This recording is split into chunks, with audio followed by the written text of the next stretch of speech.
यदि Navodaya Vidyalaya entrance exam को पास करना है तो इस वीडियो को लास्ट तक देख लेना, क्योंकि जब आप एग्जाम देने जाओगे तो आपको ऐसा ही एक पेपर आपके सामने देखने को मिलेगा।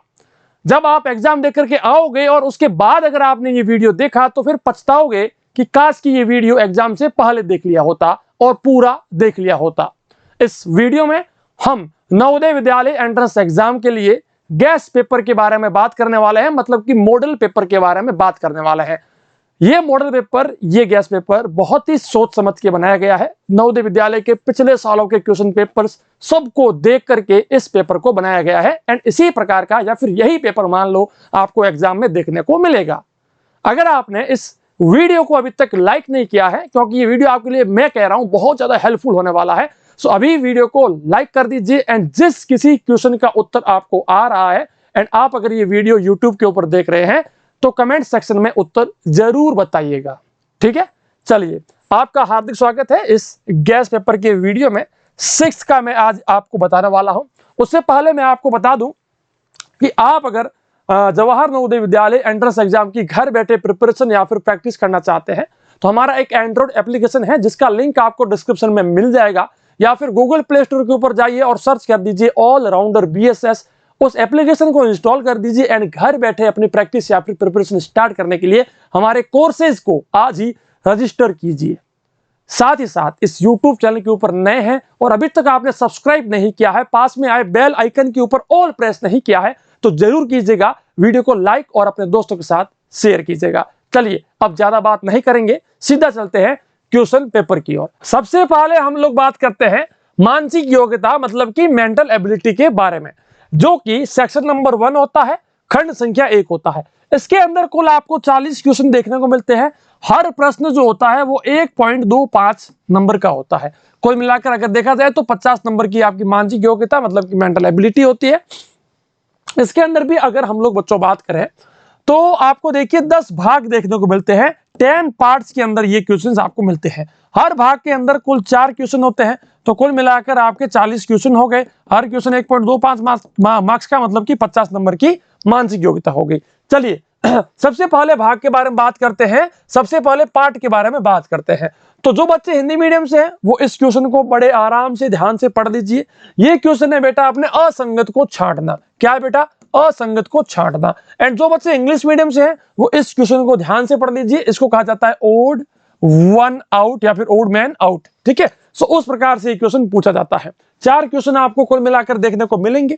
ठीक है, अब देखिए इसका सबसे पहले प्रश्न की जैसे कि मैं बात कर रहा हूं तो इन चारों क्वेश्चन में ऐसी सबसे डिफरेंट कौन है, सबसे भिन्न कौन है, वो अपने को बताना है। ठीक है, तो अब यहां पर देखिए कोई भी बीच में लाइन नहीं खींची गई है, यहां पर भी कोई लाइन नहीं खींची गई है, ना ही यहां पर कोई ऐसे या ऐसे कोई लाइन खींची गई है, लेकिन यहां पर देखिए बीच में एक लाइन खींची गई है। ठीक है, जो ये कॉर्नर्स हैं इन कॉर्नर्स को एक लाइन से जोड़ा गया है, इस कारण से सी अपना सही उत्तर हो गया। जिस किसी बच्चे का सी उत्तर आ रहा है एकदम सही उत्तर है। चलिए हम लोग और आगे बात करते हैं, हम लोग और आगे बात करेंगे लेकिन उससे पहले चलिए हो गया।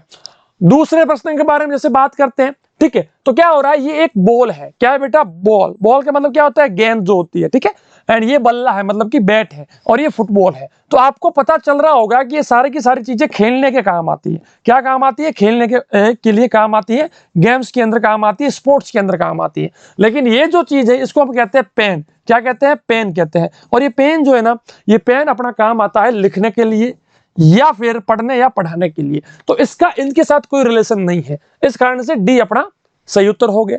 चलिए बात करते हैं तीसरे प्रश्न के बारे में। देखिए यहां पर नीचे कोई लाइन नहीं खींची गई है, ना ही यहां पर कोई लाइन खींची गई है और ना ही यहां पर कोई लाइन खींची गई है, मतलब कि सब के सब एक जैसे हैं। देखिए सब के सब एक जैसे हैं, लेकिन अगर इसकी बात करें तो नीचे एक लाइन भी खींची गई है एंड यहां पर देखिए ये जो 2 सर्किल हैं ये ऊपर नीचे है। देखिए ऊपर नीचे, लेकिन ये लेफ्ट राइट में है, इस कारण से ये अपना जो है बी अपना एकदम सही उत्तर हो गया। चलिए बेटा बात करते हैं चौथे महत्वपूर्ण प्रश्न के बारे में।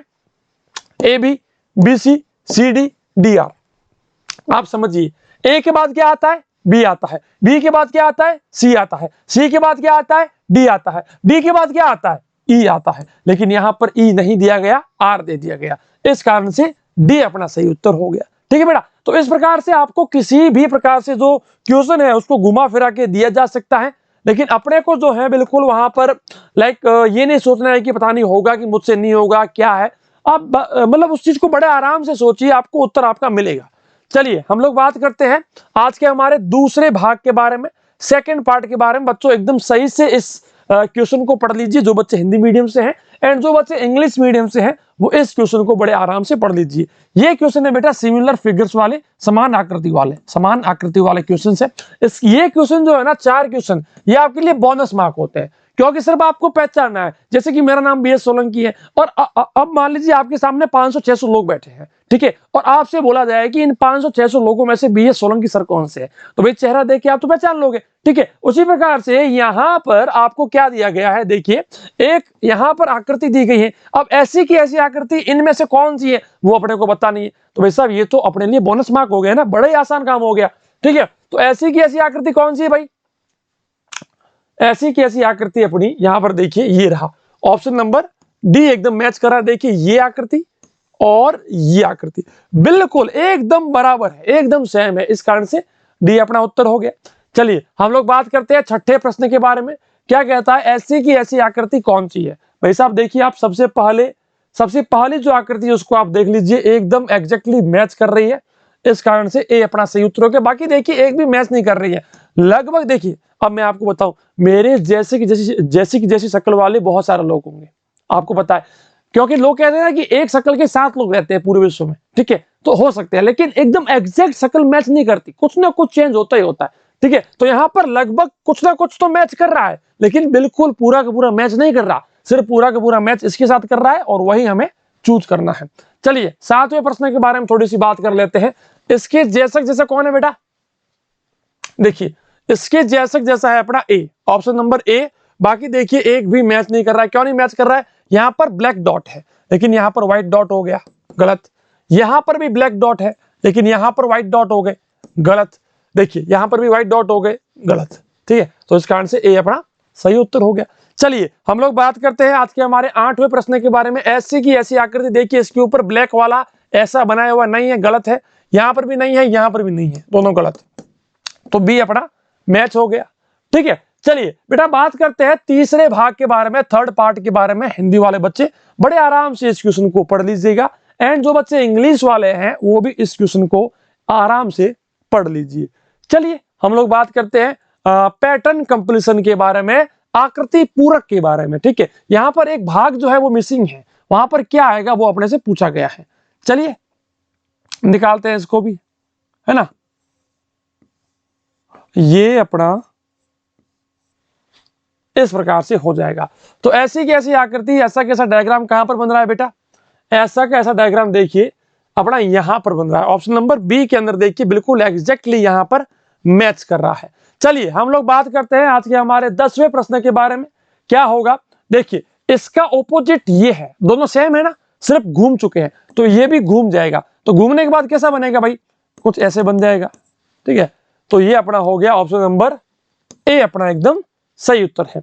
चलिए हम लोग बात करते हैं आज के हमारे 11वें प्रश्न के बारे में।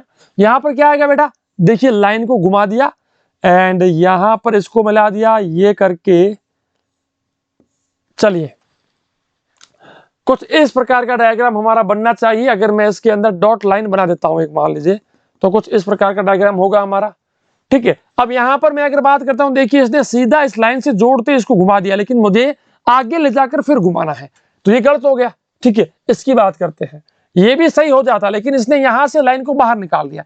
लेकिन मुझे क्या करना है, देखिए लाइन को बाहर नहीं निकालना है, नहीं बाहर तो निकाला हुआ है भाई, सही है, सही, लाइन को बाहर भले निकालो, ऊपर वाला मैच हो गया, ये वाला एक भी मैच नहीं कर रहा है, तो भाई यही सही उत्तर है अपना, ठीक है। क्योंकि देखिए लाइन को यहां से अपन लोग बाहर निकाल रहे हैं ना सीधी यहां से, तो एकदम एग्जैक्टली ये मैच कर रहा है। चलिए बेटा बात करते हैं 12वें प्रश्न के बारे में। क्या कहता है 12वां प्रश्न, देखिए ये लाइन ऐसे बना दीजिए आप, ये वाला, ठीक है, यहां पर बन गया एंड इसको अपन लोग यहां बना लेते हैं, ठीक है। तो इस प्रकार से अपना बनना चाहिए, जो कि ऑप्शन नंबर, अब देखिए यहां पर अपने को ये भी बनाना है, ठीक है। तो ये तो मैच नहीं कर रहा है, ये मैच कर रहा है, ये मैच नहीं कर रहा है, ये भी मैच नहीं कर रहा। तो ऑप्शन नंबर बी हमारा बिल्कुल एग्जैक्टली यहाँ पर मैच कर रहा है। चलिए बेटा बात करते हैं चौथे भाग के बारे में, फोर्थ पार्ट के बारे में। हिंदी वाले बच्चे इस क्वेश्चन को सही से पढ़ लीजिएगा, एंड जो बच्चे इंग्लिश से हैं वो इस क्वेश्चन को बड़े ही आराम से पढ़ लीजिएगा। चलिए ये है बेटा अपना सीरीज कंप्लीशन, मतलब कि श्रृंखला पूर्ण करना, श्रृंखला पूर्ति, श्रृंखला पूरक। ठीक है भाई। चलिए अब यहां पर क्या हो रहा है, अंदर की साइड जो वर्ग है, जो स्क्वायर है, उसको अपन लोगों ने बाहर ले लिया। ठीक है, फिर क्या किया, जो ट्रायंगल है इसको अपन लोगों ने बाहर ले लिया। अब क्या करेंगे, सर्किलों को बाहर ले लेंगे। क्यों? क्योंकि कंटिन्यू वही चीज हो रही है। जो सबसे अंदर है, सबसे छोटा है, उसको हम लोग बाहर ले रहे हैं। देखिए यहां पर हमने बाहर ले लिया, फिर इसको हमने यहां ले लिया, फिर इसको वापस बाहर ले लो। ठीक है, तो ऐसी की ऐसी सेम आकृति बन जाएगी। जैसी आकृति यहां पर बनी हुई है ऐसी कैसी आकृति बनेगी, बी अपना एकदम सही उत्तर हो जाएगा। चलिए बेटा बात करते हैं 14वें प्रश्न के बारे में, 14th नंबर क्वेश्चन के बारे में। देखिए ये एक स्टार है, मान लीजिए एक स्टार है। अब इस स्टार के कितने कोने हैं, एक कोना, दूसरा कोना, तीसरा कोना, 3 कोने हैं। यहाँ पर 1 2 3 4 कोने हैं, यहाँ पर 1 2 3 4 5 कोने हैं। तो अब नेक्स्ट जो बनेगा वो 6 कोनों वाला बनेगा। ठीक है भाई, तो ये तो कोई स्टार है नहीं, ये भी कोई स्टार है नहीं। अब इन दोनों में से कोई एक होगा, क्योंकि यहां पर भी 6 है, यहां पर भी 6 है, लेकिन चूज किसको करना है। देखिए यहां पर इसके जो कॉर्नर है ना, इनको जोड़ा नहीं गया है। देखिए यहां पर इस प्रकार से जोड़ा नहीं गया है, ना ही यहां पर जोड़ा गया है, एंड ना ही यहां पर कुछ ऐसा जोड़ा गया है। तो अगर यहां पर भी नहीं जोड़ा है तो यहां पर भी हम लोग नहीं जोड़ेंगे। तो यहां पर देखिए इसने यहां पर जोड़ रखा है सबको, इस कारण से गलत हो गया, एंड बी अपना सही उत्तर हो गया। चलिए बेटा बात करते हैं आज के हमारे 15वें प्रश्न के बारे में।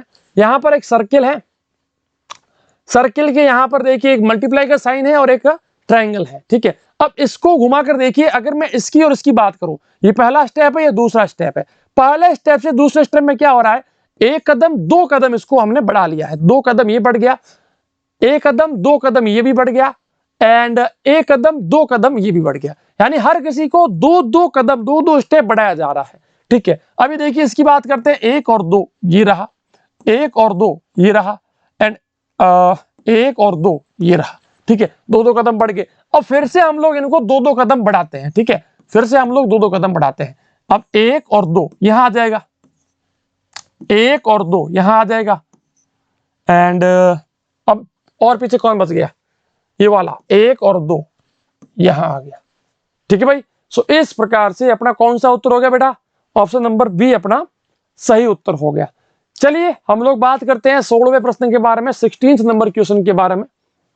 देखिए सबसे पहले और दूसरे स्टेप में क्या हो रहा है बेटा, यहां पर एक जो है डार्क किया हमने, एक सर्किल हमने यहां बनाया। फिर नेक्स्ट क्या हुआ कि सर्किल के बाद ट्रायंगल को यहां पर बनाया, मतलब कि कुछ दूसरी आकृति बनाई, एंड एक और इसको हमने यहां से ब्लैक कर दिया। देखिए सबसे पहले कुछ भी ब्लैक नहीं था, फिर एक ब्लैक हुआ, फिर दूसरा ब्लैक हुआ। ठीक है, तो अब क्या करेंगे हम लोग, तीसरे को भी ब्लैक कर देंगे, तो ये तीसरा भी यहां पर ब्लैक हो जाएगा, एंड यहां पर हम लोग कुछ और चीज लेंगे। मान लीजिए हम लोग स्क्वायर ले लेते हैं। ठीक है, तो अब क्या होगा, देखिए देखिए 2-2 सर्किल लिए इसने, गलत। सिर्फ ट्रायंगल और स्क्वायर लिया है, लेकिन यहां वाला जो सर्किल था उसको उसने हटा दिया, गलत। देखिए ऑप्शन नंबर सी अपना एकदम एग्जैक्टली मैच कर रहा है। हालांकि ये भी मैच कर जाता, लेकिन इसने सर्किल को ब्लैक कर दिया, लेकिन हमें सर्किल को ब्लैक नहीं करना है, इस कारण से सी अपना जो है एग्जैक्टली मैच कर जाता है। चलिए सीरीज कंप्लीशन के बाद 5वें भाग के बारे में बात करते हैं। हिंदी वाले बच्चे बड़े आराम से इस क्वेश्चन को पढ़ लीजिए, एंड जो बच्चे इंग्लिश मीडियम से हैं वो भी इसको पढ़ लीजिए। ये है बेटा रिलेशन वाले क्वेश्चंस, एनालॉजी वाले क्वेश्चंस। ठीक है, अब यहां पर क्या है, समानता दिखानी है, संबंध दिखाने हैं। जो रिलेशन इसके और इसके बीच में है वही रिलेशन इसके और इसके बीच में होगा। देखिए जब आप सांप सीढ़ी वाला गेम खेलते हैं, ठीक है, सांप सीढ़ी वाला, तो आप इसका भी यूज करते हैं, एंड उस सांप सीढ़ी में ये सीढ़ियां भी होती हैं, मतलब कि ये सांप सीढ़ी वाले गेम से रिलेटेड है, दोनों एक दूसरे से रिलेटेड है। इसी प्रकार से ये क्या है बेटा, पतंग है। तो पतंग के साथ हम किसका यूज करते हैं, इसका यूज करते हैं, नहीं इसका नहीं करते, इसका भी नहीं करते, हम लोग इसका यूज करते हैं। सो इस कारण से बी अपना सही उत्तर हो गया। चलिए हम लोग बात करते हैं 18वें प्रश्न के बारे में। देखिए क्या हो रहा है 18वें प्रश्न में। देखिए बाहर वाला जो सर्किल है उसको ले आए हम अंदर की साइड, एंड जो अंदर वाली आकृति है उसको हमने बाहर ले लिया। सेम चीज यहां पर करेंगे, जो बाहर वाला है उसको अंदर ले लेंगे, ठीक है, एंड जो अंदर वाला है उसको हम लोग बाहर ले लेंगे। तो इस प्रकार से हमारा डायग्राम बन जाएगा, ठीक है भाई। तो इस प्रकार से कौन सा बन रहा है डायग्राम हमारा, ऑप्शन नंबर सी हमारा एकदम एग्जैक्टली मैच कर रहा है। चलिए बेटा बात करते हैं आज के हमारे 19वें प्रश्न के बारे में। क्या कहता है 19वां प्रश्न, कुछ नहीं क्या है, बस सिंपल सी 2 लाइनें कह दी एक्स्ट्रा, ठीक है। यहां पर भी हम लोग 2 लाइन एक्स्ट्रा कह देते हैं। सो इस प्रकार से अपना डी एकदम सही उत्तर हो गया। चलिए भाई बात करते हैं 20वें प्रश्न के बारे में। देखिए जब इस सर्किल के बीच में इस प्रकार से सीधी लाइन हमने खींची थी तो यहां पर भी ये सीधा था। अब जब इसको हमने घुमा दिया है तो इसको भी हम लोग घुमा देंगे, ठीक है भाई, इसको भी हम लोग घुमा देंगे। इस प्रकार से हमारा डायग्राम बनेगा जो कि सी अपना एकदम सही उत्तर है। बेटा बेटा समझ में आ रहा है क्या? जिस किसी क्वेश्चन का उत्तर आए वो भी बताना, क्योंकि इसमें आपको अपना स्कोर भी मुझे बताना है। चलिए छठे भाग के बारे में बात करते हैं, 6th पार्ट के बारे में हम लोग बात करते हैं। चलिए भाई 21वें क्वेश्चन के बारे में बात करते हैं, फिगर कंप्लीशन, रेखा गणितीय चित्र पूरक, मतलब कि ट्रायंगल हो गया, स्क्वायर हो गया, सर्किल हो गया, इन सबको कैसे बनाएंगे हम लोग। देखिए जैसे कि यहां पर मैं इस लाइन को सीधा कहता हूं तो कुछ इस प्रकार का डायग्राम मेरा बनना चाहिए, ठीक है, जो कि ये देखिए ये तो मैच नहीं कर रहा है, ना ही ये मैच कर रहा है। अब इन दोनों में से कोई एक मैच कर सकता है, लेकिन अब इन दोनों में से मुझे क्या चूज करना है वो आप समझिए। देखिए यहां पर देखिए कि इसके बीच में जो कोण बन रहा है ना वो कितने का है, देखिए मेरे ख्याल से 90 डिग्री का है, 90 डिग्री का है। लेकिन यहां पर जब आप इसको देखते हैं तो ये 90 का नहीं है, ये 90 से छोटा है, मतलब कि बहुत ज्यादा झुका हुआ है। तो ये अपना गलत हो गया, सी अपना सही उत्तर हो गया। देखिए तो ये बहुत ही आपके पास मतलब इतना आपके दिमाग को एक्टिव रखना है कि एक छोटी छोटी चीज को आपको देखना पड़ेगा, ठीक है। चलिए 22वें प्रश्न के बारे में बात करते हैं। ये रहा हमारा 22वां प्रश्न, ठीक है। तो ये रहा देखिए एकदम बिल्कुल एग्जैक्टली मैच कर रहा है। देखिए ये एकदम यहां से उठाकर आप इसके यहां पर सेट कर दोगे तो ये पूरा वर्ग बन जाएगा, स्क्वायर बन जाएगा। चलिए हम लोग नेक्स्ट क्वेश्चन के बारे में बात कर लेते हैं। यहां पर जब आप इसको ऐसे घुमाओगे रखोगे तो ये अपना एकदम एग्जैक्टली मैच करेगा, जो कि ऑप्शन नंबर ए है। एकदम उठाकर सीधा सीधा रख लो, किसी को घुमाने की जरूरत नहीं है। हालांकि ये और ये इनको आप घुमाओगे तो ये सेट हो जाएंगे, लेकिन ये जो क्वेश्चन है ना इसके अंदर घुमाने वाली कोई बात नहीं होनी चाहिए। हम लोग ये जो आकृतियां इनको घुमा करके सेट नहीं कर सकते। चलिए हम लोग बात करते हैं नेक्स्ट हमारे क्वेश्चन के बारे में। क्या कहता है देखिए, ठीक है, ये अपना नेक्स्ट हो गया, जो कि देखिए अभी ये भी मैच कर रहा है, लेकिन ये मैच क्यों नहीं कर रहा, क्योंकि यहां पर देखिए इस प्रकार से लाइन, लेकिन मुझे नीचे वाला लाइन ऐसी चाहिए, गलत हो गया, ठीक है। अभी देखिए इसकी बात कर दी है तो भाई साहब बहुत ज्यादा पतला कर दिया है ना, बहुत ज्यादा छोटा कर दिया, ये गलत हो गया। अब इन दोनों में से कोई एक चूज करना है। अब आप एक चीज को समझिए, लगभग दोनों के दोनों सेम है, लेकिन प्रॉब्लम कहां है, ये देखिए ये जो लाइन आई है ना यहां पर, ये लाइन, ये अगर आप इसको सीधा देखोगे तो इसके लगभग बीच में आ रही है। लेकिन मैं अगर इसकी बात करता हूं, ठीक है भाई, इसकी बात करता हूं, ये तो पूरा का पूरा बाहर जा रहा है। देखिए ये यानी कि यहां से बाहर जा रहा है, ठीक है, इस कारण से गलत हो गया और ये अपना सी एकदम सही एग्जैक्टली क्वेश्चन का उत्तर हो गया। चलिए हम लोग बात करते हैं 7वें भाग के बारे में, 7th पार्ट के बारे में। जो बच्चे इंग्लिश मीडियम वाले हैं वो इसको बड़े आराम से ध्यान से पढ़ लीजिए। ये है बेटा अपना मिरर इमेजिंग, दर्पण प्रतिबिंब, बहुत ही ज्यादा इंपॉर्टेंट और लॉजिकल चीज है, साइंटिफिक चीज है ये चीज, ठीक है। तो अब यहाँ पर क्या है कि मिरर अपना यहाँ पर लगा हुआ है, कांच अपना यहाँ पर लगा हुआ है, ठीक है। अब कांच अगर यहाँ पर लगा हुआ है तो उसको जब आप घुमाओगे यहाँ पर एफ बना है, ठीक है, यहाँ पर क्या बना है बेटा, एफ बना है। एक सेकंड में आपको दिखाता हूं, ठीक है। अब ये एफ जो है उल्टा हो जाएगा ऐसे, 6 जो है ऐसे हो जाएगा, 9 जो है वो ऐसे हो जाएगा, ठीक है, ई जो है वो ऐसे हो जाएगा, ठीक है। तो हर कोई उल्टा हो जाएगा। तो भाई साहब देखिए यहां पर देखिए ना तो ई को उल्टा किया है ना ही एफ को उल्टा किया है, तो ये गलत हो गया। यहां पर देखिए ई भी उल्टा है, एफ भी उल्टा है, 9 भी उल्टा है, ये भी उल्टा है, तो बी अपना सही उत्तर हो गया।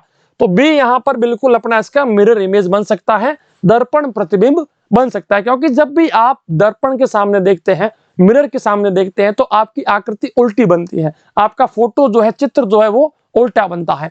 चलिए 26वें प्रश्न के बारे में बात करते हैं। मिरर कांच यहां पर रखा है, जिसको घुमाओगे तो क्या होगा, ठीक है, कुछ इस प्रकार से ये बन जाएगा एंड ये लाइन है, ठीक है। अब देखिए ब्लैक डॉट इस साइड है, कांच के सामने जाते ही डॉट इस साइड आ जाएगा व्हाइट वाला इस साइड है तो व्हाइट वाला इस साइड आ जाएगा।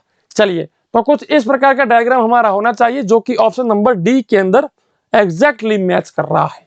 चलिए बेटा, बात करते हैं 27वें प्रश्न के बारे में। 4 का उल्टा कैसे होगा बेटा? 4 का उल्टा होगा ऐसे, ठीक है। 3 का उल्टा ऐसे एंड 6 का उल्टा ऐसे, ठीक है भाई। तो ये घूमेगा ना जब, तो सबसे पहले 4 आएगा, फिर 3 आएगा, फिर 6 आएगा, ठीक है। तो इस प्रकार से ये आएगा और सब के सब उल्टे आएंगे, ठीक है। तो ये अपना देखिए बी अपना एकदम एग्जैक्टली सही उत्तर है। चलिए बात करते हैं 28वें प्रश्न के बारे में। जब आप इसको घुमाओगे तो क्या होगा? ये वाला कॉर्नर जो इस साइड जा रहा है वो उस साइड जाएगा भाई, सब ऐसे आ जाएगा, ठीक है। एंड ये गोला हो गया। अब ये ऐसे आ रहा है तो ये लाइन ऐसे आएगी। ये वाला गोला उस साइड जा रहा है तो गोला इस साइड आ जाएगा, ठीक है। एंड ये वाला इस साइड है तो ये उल्टे हो जाएंगे। मतलब कि सारे के सारे अपनी पोजीशन को चेंज कर लेंगे, बीच वाले बीच में रहेंगे, लेफ्ट वाले राइट में, राइट वाले लेफ्ट में। तो इस प्रकार का डायग्राम हमारा बनेगा जो कि ऑप्शन नंबर सी के अंदर हमारा मैच कर रहा है। चलिए बेटा, बात करते हैं 8वें भाग के बारे में, 8th पार्ट के बारे में। सही से क्वेश्चन को पढ़ लीजिए दोनों मीडियम वाले बच्चे, मैंने आपको दिखा दिया है। चलिए बात करते हैं फोल्डिंग अनफोल्डिंग, मतलब कि पेपर कटिंग एंड फोल्डिंग। कोई भी पेपर है उसको पहले फोल्ड किया, फिर उसको काटा, आपको पता ही होगा, ठीक है। चलिए, तो सबसे पहले हमने इस पेज को नीचे फोल्ड किया, फिर यहां से काटा, वापस खोलेंगे। जब इसको वापस खोलेंगे तो ये यहां पर गोला बन जाएगा, ठीक है। तो ये रहा, देखिए ऑप्शन नंबर बी अपना सही उत्तर है। चलिए हम लोग बात करते हैं 30वें प्रश्न के बारे में। यहां पर क्या हो रहा है आप समझिए। सबसे पहले हमने पेज को इस साइड फोल्ड किया। देखिए सबसे पहले पेज ऊपर था, वैसे मान लीजिए, उसको हमने नीचे फोल्ड किया, फिर हमने इस साइड फोल्ड किया, फिर हमने और नीचे फोल्ड किया, देन हमने इस प्रकार से इसको काट दिया। अब ये बोल रहा है कि खोलने के बाद ये कैसा दिखेगा। देखिए जब इसको खोलोगे तो सबसे पहले यहां खुलेगा ये, ठीक है। सबसे पहले ये ऊपर की साइड खुलेगा, ठीक है। फिर देखिए इस साइड खुलेगा। तो जब इस साइड खुलेगा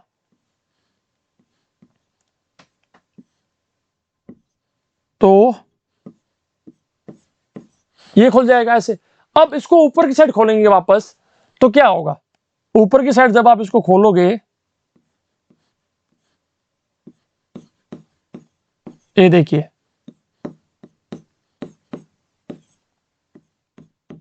इस प्रकार का डायग्राम हमारा बनना चाहिए जो कि आपके सामने है। ऑप्शन नंबर ए हमारा बिल्कुल एग्जैक्टली मैच कर रहा है। देखिए क्योंकि पेज को हमने फोल्ड किया, देखिए सबसे पहले ऊपर से नीचे फोल्ड किया, फिर इस साइड फोल्ड किया, फिर और फोल्ड किया, फिर खोला। तो खोलने के बाद सबसे पहले ये वाला बन गया, देखिए ये वाला, ठीक है। ये वाला बनने के बाद जब हमने इसको वापस उस साइड खोला तो ये बन गया, ऊपर खोला तो ये सेम का सेम वापस ऊपर बन गया, ठीक है। तो इस प्रकार से ए अपना सही उत्तर है। चलिए हम लोग बात करते हैं 31वें प्रश्न के बारे में। सबसे पहले नीचे फोल्ड किया, फिर इस साइड फोल्ड किया, देन इसको ऐसे काटा, वापस इस साइड खोलोगे तो ऐसे बन जाएगा, गोला बन जाएगा, ठीक है। ऊपर जाएगा तो गोला बन जाएगा और ये आकृति वापस फिर से बन जाएगी जो कि ऑप्शन नंबर सी के अंदर हमारा मैच कर रहा है। चलिए बेटा बात करते हैं आज के हमारे 32वें क्वेश्चन के बारे में। 32वां प्रश्न क्या कहता है? सबसे पहले इसको नीचे फोल्ड किया, फिर हमने इस साइड फोल्ड किया, इस साइड फोल्ड करने के बाद वापस खोलेंगे तो ये वाला ट्रायंगल और गोला यहां बनेगा, नीचे यहां पर सेम बनेगा एंड यहां पर भी सेम बन जाएगा जो कि ऑप्शन नंबर हमारे सी के अंदर मैच करता है। चलिए बेटा बात करते हैं आज के हमारे भाग संख्या 9 के बारे में, पार्ट 9 के बारे में, जो कि हमें कहता है बेटा फिगर फॉर्मेशन। मतलब कि आपको किसी भी पेज के कुछ पीसेस दिए जाएंगे।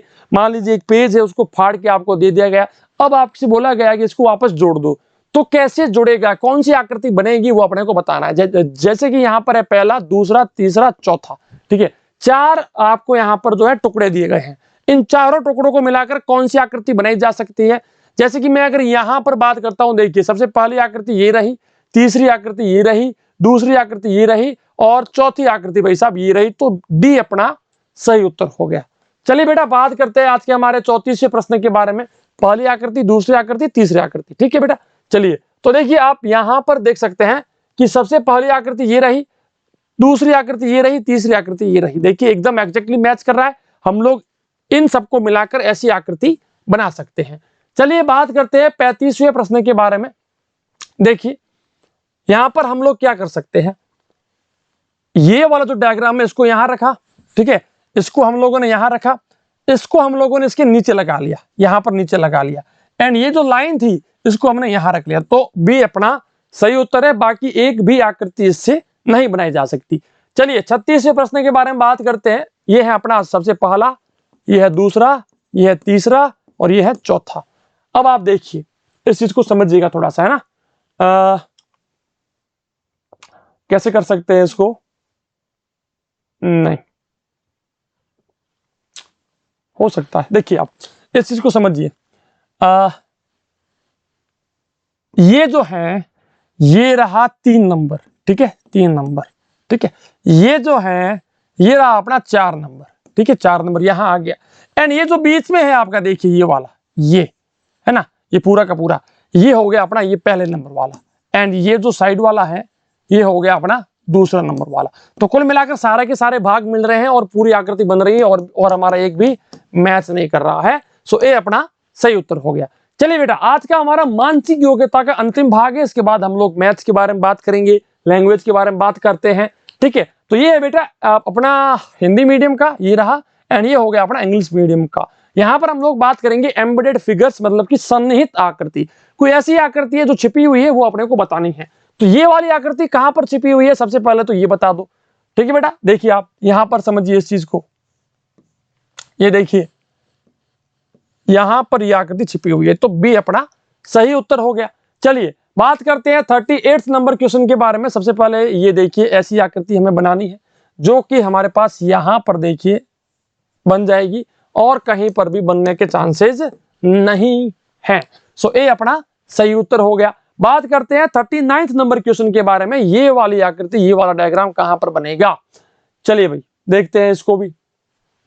ये रहा, देखिए एकदम एग्जैक्टली मैच कर रहा है, जो कि ऑप्शन नंबर सी के अंदर है, ठीक है बेटा। मानसिक योग्यता का आज का हमारा अंतिम प्रश्न, जो कि इस प्रकार से, यहां पर कुछ बच्चों को कंफ्यूजन होगी कि सर इसका उत्तर ए होगा।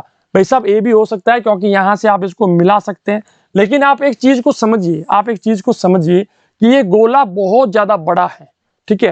एंड अगर बात करी जाए, नहीं, इसका ए सही है, सी सही नहीं है। क्यों सी सही नहीं है, देखिए आप, गोला तो भले चलो ठीक है, छोटे बड़े की हम बात कर लेते हैं, लेकिन ये लाइनें जो है ना, ये लाइनें बहुत बड़ी है, और ये लाइनें यहाँ वाले जो है, ये लाइनें बहुत ज्यादा छोटी है, ये लाइनें बहुत ज्यादा छोटी हैं। इस कारण से सी अपना नहीं होगा, अपना उत्तर होगा ए। क्यों होगा, क्योंकि ये एकदम यहां से मान लीजिए यहां तक हम लोग मैच कर जाते हैं, ठीक है। तो ये अपना ए सही उत्तर हो गया। चलिए भाई, ये हो गया अपना मानसिक योग्यता। नेक्स्ट हम लोग बात करते हैं गणित, मतलब कि मैथमेटिक्स के बारे में, कि इस मॉडल पेपर, इस गैस पेपर के बारे में, कि इसके मैथमेटिक्स के अंदर आपको 20 क्वेश्चन देखने को मिलते हैं, और हर क्वेश्चन जो है वो 1.25 नंबर, मतलब कि 25 नंबर की आपकी गणित, मतलब कि मैथमेटिक्स आपको देखने को मिलती है, जिसके कुल मिलाकर लगभग 18 से ज्यादा चैप्टर्स, या फिर 18 के आसपास चैप्टर्स जो है होते हैं। चलिए गणित का, मैथमेटिक्स का आज का हमारा सबसे पहला प्रश्न। सबसे पहले मुझे बता दो कि मानसिक योग्यता के अंदर आपको 40 क्वेश्चन में से कितने क्वेश्चन सही हो रहे हैं, या फिर 50 में से कितने मार्क्स आपको आ रहे हैं। मैथमेटिक्स के अंदर मैं आपको बताऊंगा, लेकिन मानसिक योग्यता का आप मुझे बताओ आपका स्कोर क्या बन रहा है। चलिए भाई, बात करते हैं सबसे पहले प्रश्न के बारे में। व्यंजक 12 - 6/3 गुणा 2 + 1 + 99 का मान क्या होगा। चलिए भाई बात करते हैं। 6 के अंदर इसका भाग दिया तो 2 आ गया, ठीक है। अब 12 माइनस ये 2 हो गया, ठीक है, मल्टीप्लाई में 2, ये 100 हो गया, ठीक है, 100। चलिए हम बात करते हैं, 2 दूने 4, ठीक है। तो 12 में से 4 गया, 12 में से 4 गया, एंड उसके साथ हमने 100 जोड़ दिया। 100 और 12 112 हो गया, 112 में से 4 गया तो 108 बच गया, जो कि अपना ऑप्शन नंबर डी सही उत्तर है। बेटा समझ में आया। चलिए हम लोग बात करते हैं दूसरे अपने मैथ्स के क्वेश्चन के बारे में। क्या कहता है आज का हमारा दूसरा मैथ्स का प्रश्न। देखिए 3 सही 3/5, 5 सही 5/7, 7 सही 7/9 किसके बराबर है। चलिए बेटा इसको समझते हैं। देखिए 5 या 15, 15 और 3 18, तो 18/5 अपना ये आ गया, मल्टीप्लाई है बेटा, ठीक है, तो मल्टीप्लाई ये आ गया, ठीक है। 7 × 35 और 5 40, तो 40/7 अपना ये आ गया, ठीक है। एंड मल्टीप्लाई में है हमारा देखिए क्या है, 9 7 63 और 7 70, 70/9, ठीक है भाई। अभी यहां तक आ गया, 9 एकम 9, 9 दूने 18, 5 एकम 5, 8 और 5 40, 7 एकम 7, 7 दाई 70, ठीक है। नीचे 1 1 1 हो चुका है, ऊपर क्या है 2 इंटू 8 इंटू 10, 8 दूने 16 इंटू 10 क्या होगा बेटा 160 अपना उत्तर होना चाहिए, जो कि अपना ऑप्शन नंबर ए के अंदर मैच कर रहा है। चलिए भाई बात करते हैं आज के हमारे तीसरे महत्वपूर्ण प्रश्न के बारे में। क्या कहता है 49 के कुल गुणनखंडों की संख्या क्या है। देखिए अब यहां पर कुल गुणनखंड पूछे गए हैं, ना कि अभाज्य गुणनखंड। देखिए एक तो होता है अभाज्य गुणनखंड मतलब कि प्राइम फैक्टराइजेशन। देखिए जब आपके सामने प्राइम फैक्टराइजेशन की बात होती है तो आप सबसे पहले 49 लिखते हैं, 7 का भाग दिया 7 आया, 7 का भाग दिया 1 आया 1, ठीक है। तो कुल मिलाकर कितने हो गए, फिर कुल मिलाकर कितने हो गए 1 2 3 हो गए, है ना। ये हो गए 49 के अभाज्य गुणनखंड। लेकिन मुझे पूछा गया है कि कुल गुणनखंड कितने हैं, कुल फैक्टर्स कितने हैं। देखिए कुल फैक्टर्स का मतलब क्या हुआ, वो नंबर्स, वो संख्याएं जिनका भाग इसके अंदर जाता है। देखिए 1 का भाग भी जाता है 49 के अंदर, है ना। 49 के अंदर 49 का खुद का भाग जाता है, और 49 के अंदर 7 का भाग भी जाता है। इसके अलावा 49 के अंदर किसी भी संख्या का भाग नहीं जाता। सो इस कारण से 49 के 3 ही गुणनखंड है और 3 ही अभाज्य गुणनखंड है, ठीक है।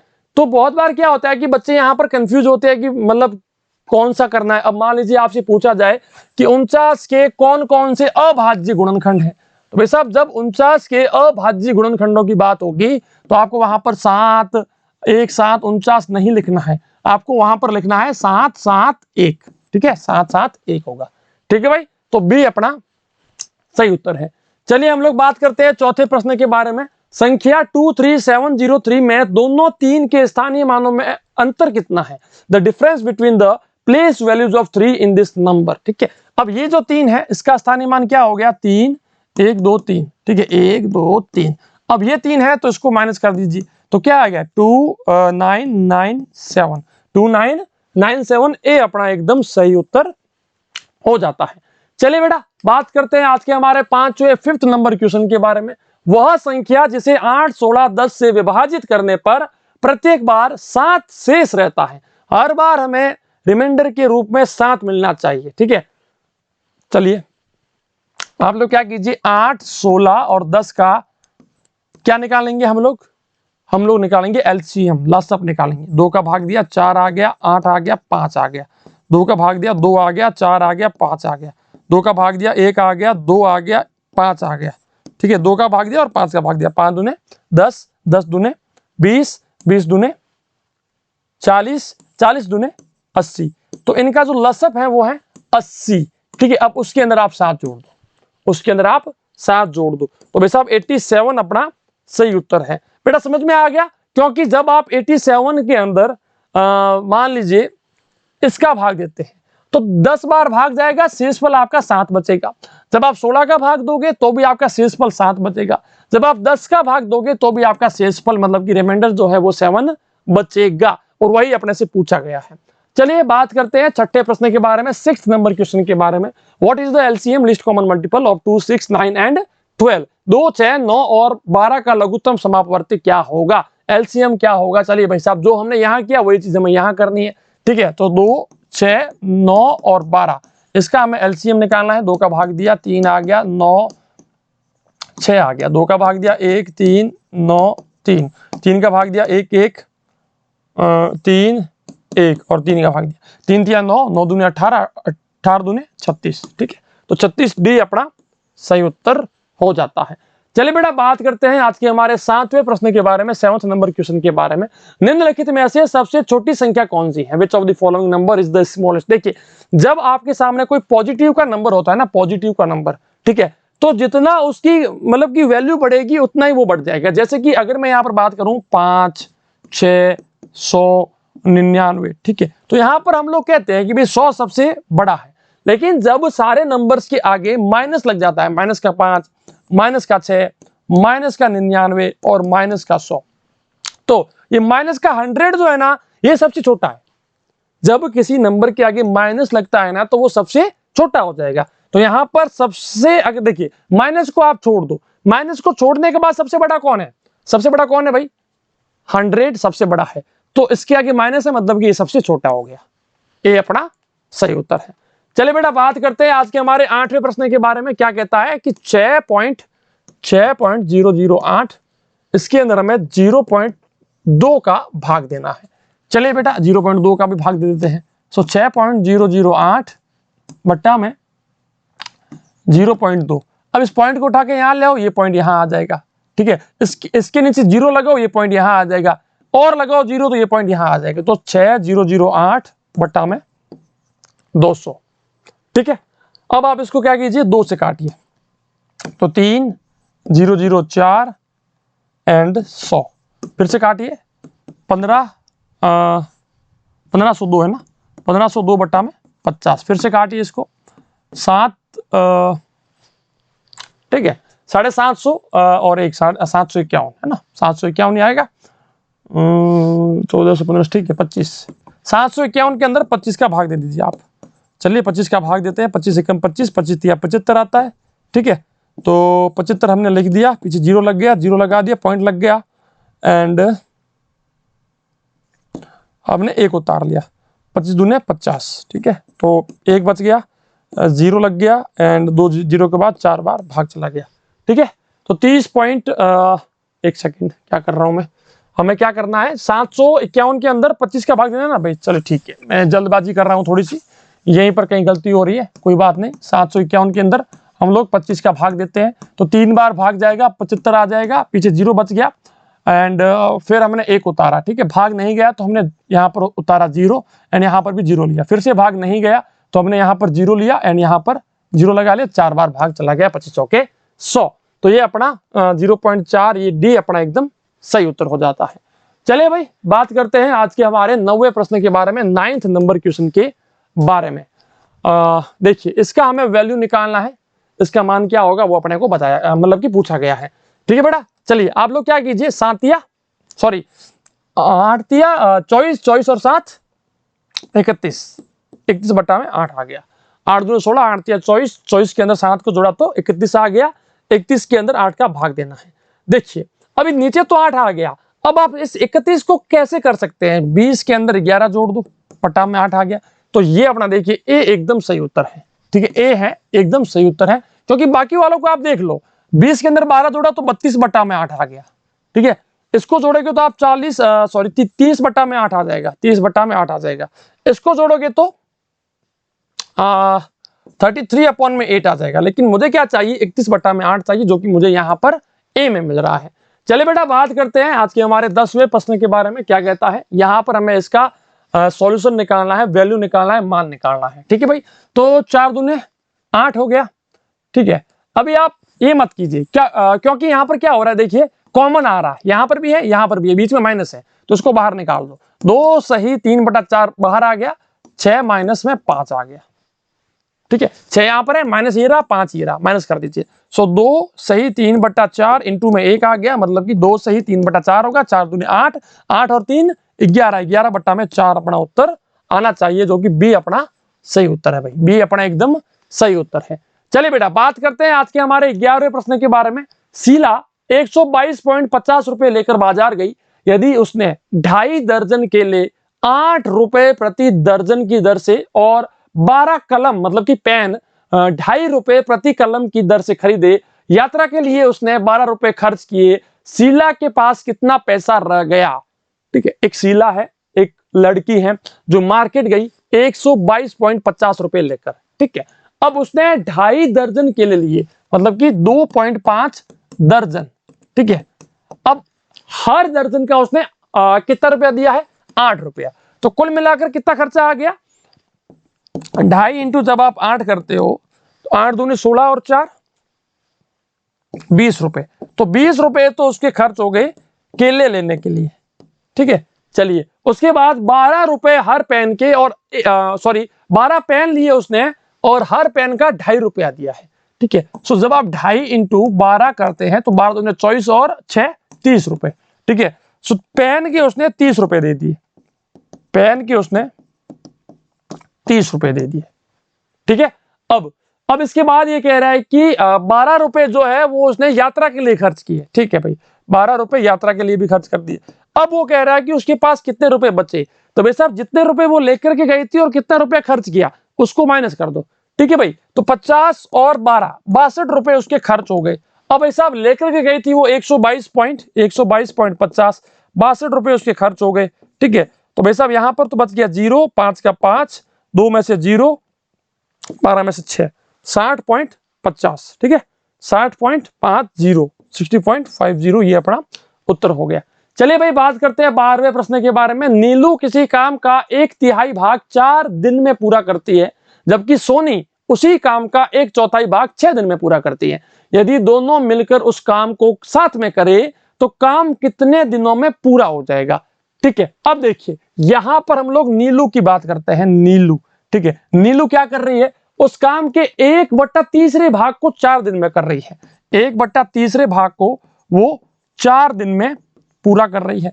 इसी प्रकार से सोनी की बात करें तो सोनी जो है वो उस काम के 1/4 भाग को कितने दिन में कर रही है, 6 दिन में पूरा कर रही है। सबसे पहले तो ये देखो कि नीलू उस पूरे काम को कितने दिन में पूरा कर सकती है, क्योंकि 4 दिन के अंदर 1/3 भाग कर रही है। 4 दिन के अंदर 1/3 भाग कर रही है, तो पूरा काम कितने में पूरा होगा। देखिए मैं आपको दिखाता हूं।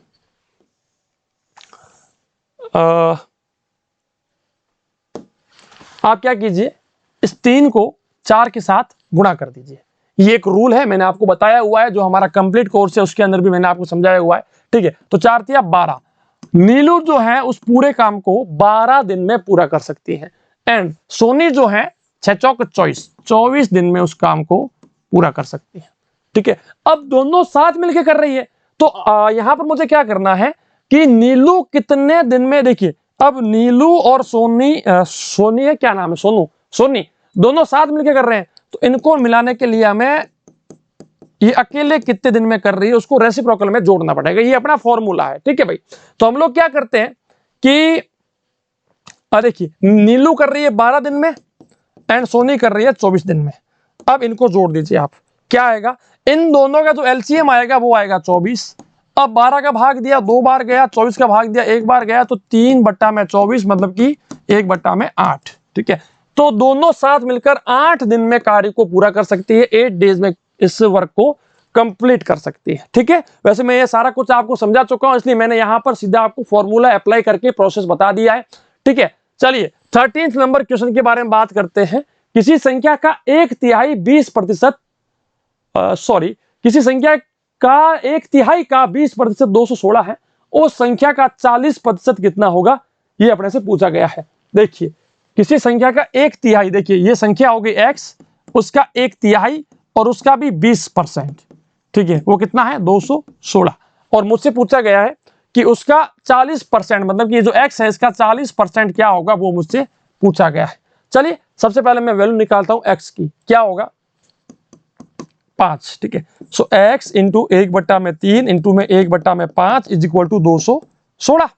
ठीक है भाई, चलिए अभी हम लोग और आगे बढ़ते हैं, तो x बराबर क्या आ गया 216 इंटू में 3 इंटू में 5, क्योंकि यहां पर ये भाग में है, वहां पर जाकर के मल्टीप्लाई हो गए। तो भाई साहब ये अपने x की वैल्यू आ गई। मुझे वैल्यू किसकी निकालनी है, मुझे वैल्यू निकालनी है इसके 40% की, मतलब कि मुझे 40/100 के साथ इसको गुणा करना पड़ेगा। सो 216 इंटू में 3 इंटू में 5 इंटू में 40/100। ठीक है, 0 से 0 कैंसिल, 5 एकम 5, 5 दूने 10। ठीक है, 2 एकम 2, 2 दूने 4, 3 दूने 6। ठीक है, सो 216 इंटू में 6, 6 संगे 36 का 6 आसन लगी 3, 6 एकम 6 3 9, 6 दूने 12, 1296। ठीक है भाई, 1296 भी अपना सही उत्तर हो जाता है। ये अपना 40% निकल गया। चलिए भाई बात करते हैं आज के हमारे 14वें प्रश्न के बारे में, 14th नंबर क्वेश्चन के बारे में। एक ट्रेन एक खंबे को 2 सेकंड में पार कर लेता है। यदि ट्रेन की लंबाई 70 मीटर है तो ट्रेन की चाल किलोमीटर प्रति घंटा में क्या होगी। ठीक है भाई, तो देखिए आपको पता है चाल बराबर क्या होता है, स्पीड बराबर क्या होता है, दूरी बटा में समय, दूरी बटा में समय होता है। अब दूरी है मेरे पास कुल मिलाकर 70 मीटर, दूरी है मेरे पास 70 मीटर एंड समय है मेरे पास 2 सेकंड, मतलब कि 35 मीटर पर सेकंड। ठीक है भाई, 35 मीटर पर सेकंड है, लेकिन मुझसे पूछा गया है किलोमीटर प्रति घंटा के अंदर। तो भाई साहब जब मीटर पर सेकंड को किलोमीटर पर आवर के अंदर चेंज किया जाता है तो 18/5 के साथ मल्टीप्लाई किया जाता है। ठीक है, तो 35 इंटू 18/5 मतलब कि 7 आता है, 8 7 56 और 7 7 5 12 126 किलोमीटर पर आवर, 126 किलोमीटर प्रति घंटा। चलिए भाई बात करते हैं 15वें प्रश्न के बारे में, 15 नंबर क्वेश्चन के बारे में। दो संख्याओं का गुणनफल 384 है, यदि उनका लघुत्तम समापवर्त 48 हो तो उनका महत्तम समापवर्तक कितना होगा। मतलब कि यदि उनका एलसीएम है वो अपने को 48 दिया गया है तो उनका एचसीएफ क्या होगा। देखिए कोई भी दो नंबर का जो एलसीएम होता है ना, लसअप और एचसीएफ मसअप, उनका जो गुणनफल होता है, प्रोडक्ट होता है, वो उन दोनों नंबर के प्रोडक्ट मतलब कि गुणनफल के बराबर होता है। ठीक है, अब उन दोनों का गुणनफल है 384 एंड उनका जो लसअप है वो दिया गया है मुझे 48, लेकिन एचसीएफ मुझे पता नहीं है, मसअप मुझे पता नहीं है। निकाल दो एचसीएफ बराबर क्या होगा बेटा, एचसीएफ बराबर हो गया 384/48। ये आप खुद मुझे नीचे कमेंट सेक्शन में लिख के बताओ उसका उत्तर क्या होगा, क्योंकि मैंने आपको सिंपल सा मेथड पूरा बता दिया है। मेरे ख्याल से इसका उत्तर 8 आएगा शायद, क्योंकि देखिए 48 को 8 के साथ गुणा करके चेक कर लो, 8 8 64। ठीक है, 8 चौक 32 और 6 38। ठीक है, 8 अपना एकदम सही उत्तर है। चलिए बेटा बात करते हैं 16वें प्रश्न के बारे में, 16 नंबर क्वेश्चन के बारे में। इन सबको जोड़ना है और वो किसके बराबर होगा वो अपने को बताना है। 7 7 7 7, क्या ये होगा? नहीं, सबको साथ में नहीं जोड़ेंगे क्योंकि 0.7 है, इसके पीछे 0 ले लीजिए, 0 0 0। ठीक है, एक और 0 ले लो। ठीक है, अब फिर हम इसको लिखते हैं, इसको लिखते रहे। चलिए ठीक है, 7.07000। फिर इसको लिखते हैं 0.00700। फिर इसको लिखते हैं 0.000 ठीक है, ये बाकी वाले 0 की कोई मतलब ही नहीं है। ठीक है, अब इन सबको जोड़ दीजिए, 7 ये आ गया, 7 ये आ गया, 7 ये भी आ गया और 7 ये भी आ गया एंड ये पॉइंट के बाद आ गया। ठीक है, तो 0.777 भी अपना सही उत्तर है। चलिए बेटा बात करते हैं 17वें प्रश्न के बारे में, 17 नंबर क्वेश्चन के बारे में। The length of a rectangular room is 9 metres and width is 8 metres. एक आयताकार कमरे की लंबाई 9 मीटर और चौड़ाई 8 मीटर है, तो उसकी सतह पर 90 पैसे प्रति वर्ग मीटर की दर से चटाई बिछाने के लिए कितना खर्चा आएगा। देखिए 90 पैसे हर वर्ग मीटर का है, हर एक वर्ग मीटर जो होता है ना उसके लिए हमें 90 पैसा देना पड़ेगा। ठीक है, अब उसकी लंबाई है 9 मीटर, चौड़ाई है 8 मीटर, तो उसका क्षेत्रफल हो गया, मतलब कि जो उसका एरिया है वो हो गया 72 मीटर स्क्वायर है। ठीक है, 72 मीटर स्क्वायर है। अब 1 मीटर स्क्वायर का 90 पैसा है, ये 90 क्या है, पैसा है, रुपया नहीं है। लेकिन मुझे यहाँ पर उत्तर जो है वो रुपयों में भी मिल रहा है, पैसों में भी मिल रहा है। ठीक है, तो हम लोग क्या करते हैं 72 इंटू में क्या करते हैं 0.90 कर लेते हैं, ये रुपए हो गए। ठीक है, 9 दूने 18। ठीक है, 9 7 63 और 1 64। ठीक है, एंड चलिए इतना तो हो ही गया। अभी 2 के बाद पॉइंट था ना, तो एक यहां पर पॉइंट लगा दो, इतने रुपए हो गए 64.8 रुपए। ठीक है, 64.8 रुपए, ये अपना सही उत्तर होगा बेटा। बहुत सारे बच्चे इसके अंदर पैसा करते, लेकिन ये अभी पैसा नहीं रहा, ये अब रुपए हो गए, क्योंकि हमने पैसे के साथ ये जो है ना 90 पैसा था, लेकिन 0.90 क्या हो गया, रुपया हो गया। ठीक है, सो इस कारण से सी अपना उत्तर हो गया। चलिए बात करते हैं 18वें प्रश्न के बारे में, 18 नंबर क्वेश्चन के बारे में। एक क्रिकेट खिलाड़ी विभिन्न मैचों में 101, 41, 21 और 9 रन बनाता है, तो खिलाड़ी की रन बनाने की औसत क्या होगी। ठीक है, देखिए औसत मतलब क्या है, सबको जोड़ दीजिए आप, सबको जोड़ा, ये हो गया 30, ये अपना हो गया 142।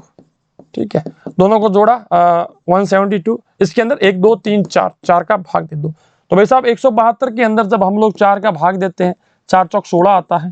ठीक है, और 4 तिया 12 आता है, 43 हमारा सी एकदम सही उत्तर हो गया। चलिए बेटा बात करते हैं 19वें प्रश्न के बारे में। किसी संख्या के 2/5 में 3 जोड़ने पर प्राप्त मूल संख्या, जो संख्या प्राप्त होती है वो मूल संख्या के बराबर होती है, तो संख्या क्या होगी। मतलब कि कोई भी एक नंबर है x मान लीजिए, इसके 2/5 के अंदर जब हम लोग 3 जोड़ते हैं तो हमें फिर से वही संख्या मिल जाती है, फिर से हमें x मिल जाता है। तो वो संख्या क्या होगी, वो नंबर कौन सा होगा, वो अपने को बताना है। चलिए, सो 2x अपॉन में 5 is equal to +3 is equal to x। ठीक है, चलिए हम लोग और आगे इसको सॉल्व कर लेते हैं, कोई बात नहीं। इसको उस साइड लेकर के जाइए। ठीक है, ये एलसीएम इसका हम ले लेते हैं। ठीक है, इन सब का। ठीक है, यहां पर हम इनका एलसीएम ले लेते हैं। अरे भाई क्या कर रहा है, ठीक है कोई बात नहीं, ऊपर ले लेते हैं इसको। ठीक है, इनका एलसीएम आ गया 5, तो 2x ये आ गया एंड 5 दिया 15 ये आ गया, बराबर में आ गया x। ठीक है, अभी हम लोग क्या करेंगे, अभी हम लोग करेंगे 2x प्लस 15, ये 5 उस साइड जाएगा तो बराबर में 5x आ जाएगा। चलिए ये 2 उस साइड लेकर के जाओ 2x को। ठीक है, तो 15 बराबर आ गया 5x माइनस में 2x एंड 15 बराबर में आ गया 3x और x बराबर में आ गया 15/3, मतलब कि 5 अपना सही उत्तर होगा। कौन सा उत्तर होगा बेटा, 5 अपना एकदम करेक्ट आंसर है, ए अपना एकदम सही उत्तर है। चलिए भाई बात करते हैं आज के हमारे अंतिम मैथ के प्रश्न के बारे में, फिर हम बात करते हैं लैंग्वेज मतलब की भाषा के बारे में। 4 आदमी किसी काम को 12 दिनों में पूरा करते हैं, तो उस काम को 8 दिनों में पूरा करने के लिए कितने आदमियों की आवश्यकता होगी। एक सारणी बना लीजिए। ठीक है, ऐसी एक सारणी बना लो, ये हो गए आदमी, ठीक है, और ये हो गए दिन। ठीक है, अब 4 आदमी हैं, 12 दिन में पूरा करते हैं, फिर हमारे पास 8 दिन है, कितने आदमी पूरा कर सकते हैं। ठीक है, तो ये क्या है आपको पता है, जब डेज बढ़ते हैं, दिन बढ़ते हैं, तो जो आदमियों की संख्या है वो घट जाती है एंड जब आदमियों की संख्या बढ़ती है तो डेज घट जाते हैं। अब यहां पर क्या है कि डेज घट चुके हैं तो संख्या बढ़ेगी, इस कारण से हम ऊपर नीचे गुणा करते हैं।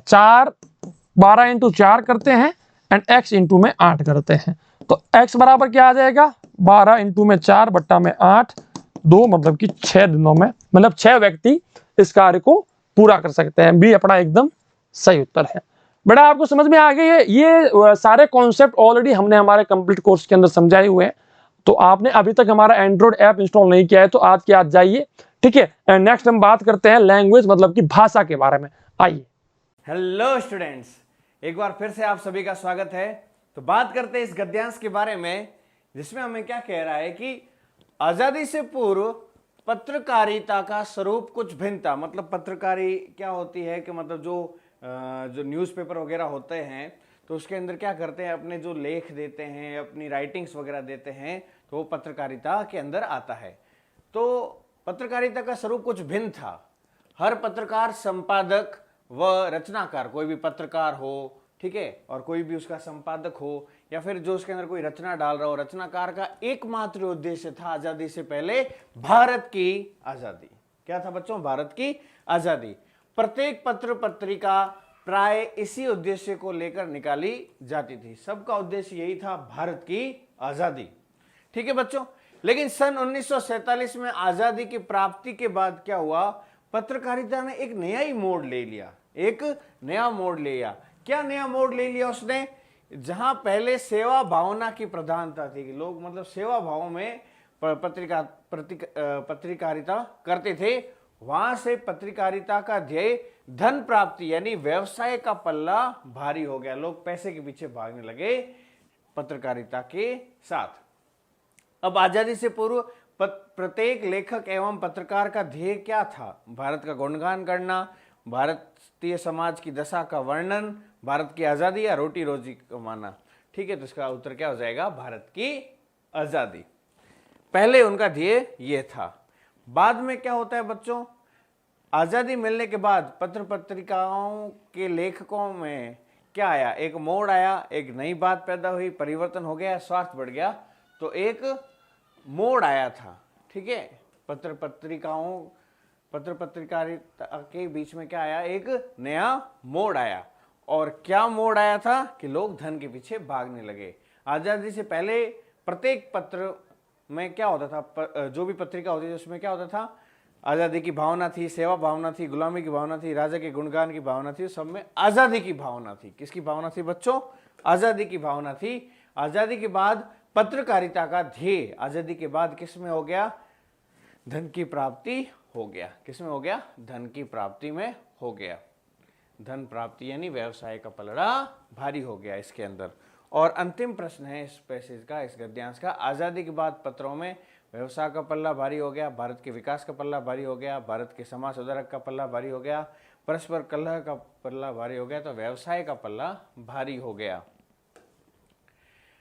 अब ये जो एक छोटी सी कहानी है, इसमें कह रहा है, उस कहानी का कोई एक अंश है, इसको समझना है, बीच में से दे रखा है और उसको समझ के हमें इसके उत्तर को देना है।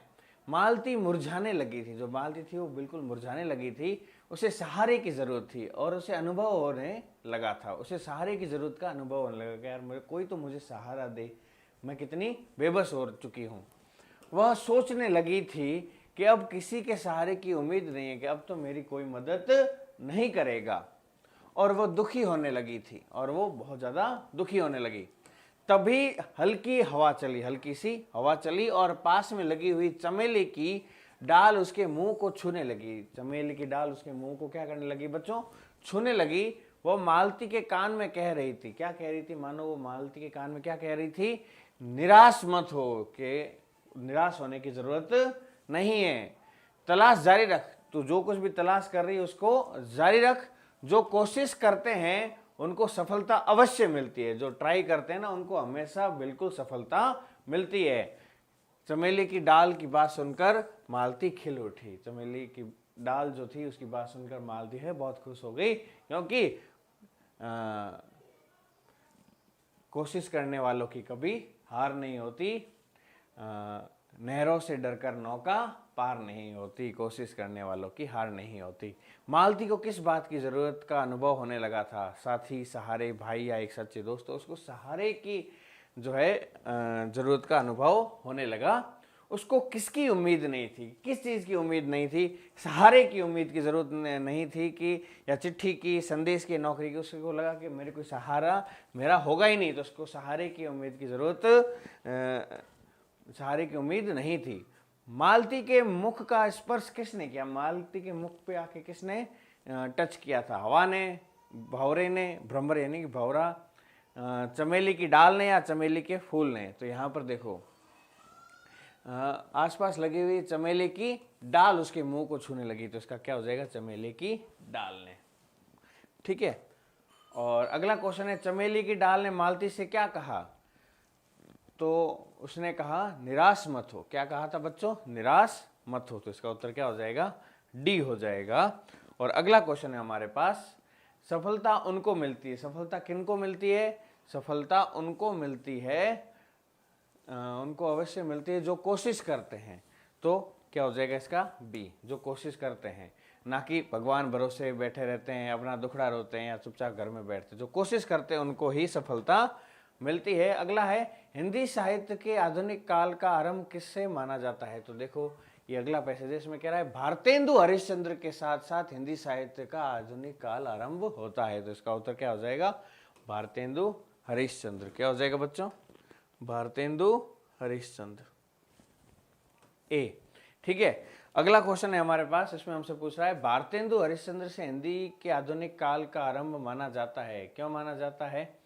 तो पहले पढ़ लेते हैं। उन्होंने हिंदी के गद्य और पद्य को एक नई दिशा प्रदान की, इसलिए माना जाता है।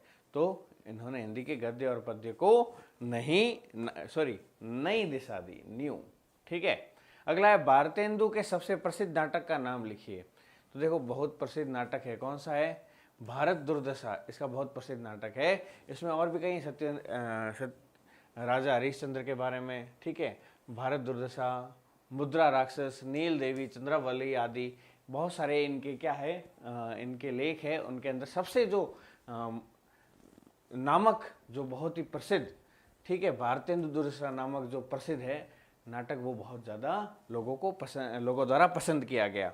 ठीक है। तो इसका उत्तर क्या हो जाएगा? भारत दुर्दशा। और इसमें इन्होंने क्या बताया कि भारत का अतीत क्या है और उसका वर्तमान जो है उसका सजीव वर्णन किया। इस नाटक में उन्होंने भारत के अतीत और वर्तमान का सजीव वर्णन किया और यह बताया कि भारत का भविष्य सर्वथा अंधकारमय है, बहुत अंधेरे में है। ठीक है। तो भारत दुर्दशा में क्या बताया गया? भारत का अतीत बड़ा गौरवशाली है, भारत का वर्तमान, भारत का भविष्य अंधकारपूर्ण है। तो यही बताया था इन्होंने। ठीक है। तो इसका क्या हो जाएगा? सी हो जाएगा। और लास्ट क्वेश्चन इस पैसेज से रिलेटेड, भारतेंदु ने कवियों पर क्या प्रभाव डाला? तो उनके प्रभाव से अन्य कई कवियों ने भी देशभक्ति की रचनाएं की। तो इसका क्या हो जाएगा बेटा? ए हो जाएगा। तो कभी कभी पैसेज पूरा पढ़ने की जरूरत नहीं है, सामने जब आंसर देख रहा हो तो फटाफट आप लिख सकते हो बच्चों। ठीक है बच्चों, अब अगला जो हमारे पास गद्यांश है उसमें कह रहा है, यह जानना अच्छा है कि जब आपको सहायता की आवश्यकता हो तो आप पुलिस अधिकारी को बुला सकते हैं। जब भी आपको सहायता की आवश्यकता हो आप पुलिस अधिकारी को बुला सकते हैं। आपको पुलिस से डरना नहीं चाहिए, आपको पुलिस से डरना नहीं चाहिए। उनका काम है लोगों की सहायता करना। क्या काम है? लोगों की सहायता करना। पुलिस अधिकारी खोए हुए बच्चों को ढूंढने में सहायता करते हैं। जब सड़कों पर कोई समस्या हो तो वे यातायात की व्यवस्था करते हैं। ठीक है, वे अपराधियों को पकड़ लेते हैं जिससे हमारे शहर सुरक्षित रहें। ठीक है, जब लोग कार दुर्घटना के शिकार होते हैं तो पुलिस अधिकारी उनकी सहायता के लिए शीघ्र ही आ पहुंचते हैं। ठीक है, बाढ़ हो, चाहे अग्निकांड हो, कोई बड़ी आग लग गई हो, या फिर आंधी तूफानों के दौरान फंसे लोगों को वे सुरक्षित स्थानों तक पहुंचाते हैं। कभी कभी वे खतरे में फंसे लोगों को बचाते हैं। ठीक है, खतरे में पड़े हुए लोगों को भी बचाते हैं, खतरे में पड़े हुए लोगों को भी बचाते हैं। पुलिस अधिकारियों ने बहुत सी जानें बचाई है। पुलिस अधिकारी को अपना सबसे अच्छा मित्र मानना चाहिए। अब ये था पुलिस के बारे में। तो इसमें क्वेश्चन क्या है, बाढ़ के दौरान पुलिस कैसे लोगों की मदद करती है?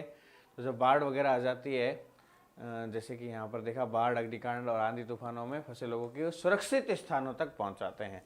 तो लोगों को सुरक्षित स्थानों तक ले जाते हैं। अगला क्वेश्चन है, जब बच्चे खो जाए तो उनको ढूंढने माता पिता की सहायता कौन करेगा? तो पुलिस ने बताया था कि अभी वो पुलिस की सहायता करती है, तो इसका उत्तर क्या हो जाएगा? पुलिस अधिकारी, ना कि दादा दादी मित्र। इस पैसेज वो करते हैं, लेकिन इस पैसेज के अकॉर्डिंग हमें उत्तर देना है।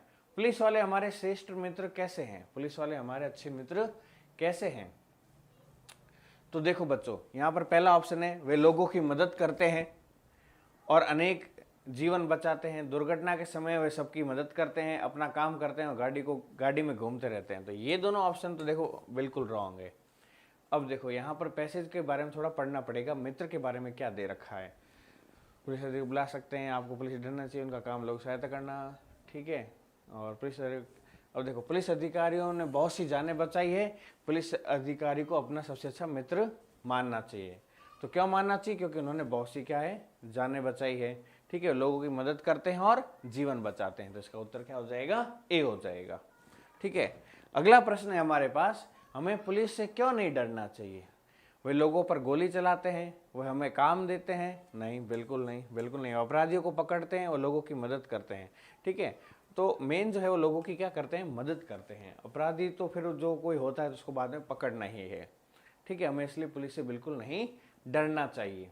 ठीक है, तो आप पुलिस को बुला सकते हैं, आपको पुलिस से डरना नहीं चाहिए। उनका काम है लोगों की सहायता करना। ठीक है, तो इसका क्या हो जाएगा? लोगों की मदद करना, डी। अब लास्ट क्वेश्चन है इसका, जब कभी कार दुर्घटना होती है तो पुलिस अधिकारी क्या करते हैं? जब भी कोई कार दुर्घटना हो जाती है, तो सड़क पर कोई समस्या हो तो यातायात की व्यवस्था करते हैं, अपराधियों को पकड़ लेते हैं, सुरक्षित। जब लोगों दुर्घटना होती है, जब कार दुर्घटना होती है तो पुलिस अधिकारी उनकी सहायता के लिए शीघ्र ही आ पहुंचते हैं। ठीक है, वो हमारी समस्या का पता लगाते हैं, वो क्या करते हैं? तुरंत, शीघ्र ही मतलब तुरंत, जल्दी से मदद के लिए क्या करते हैं? पहुंच जाते हैं। तो ये थे पैसेज और उनके सिंपल क्वेश्चन। उम्मीद करता हूं आपको गद्यांश और उनसे जुड़े हुए प्रश्नों को हल करने में बड़ी सरलता आई होगी। इसी तरह से पढ़ते रहिए, आगे बढ़ते रहिए। जय हिंद, जय भारत। घिरे हुए अंधियारे को अब हम दूर भगाएंगे, घिरे हुए अंधियारे को अब हम दूर भगाएंगे।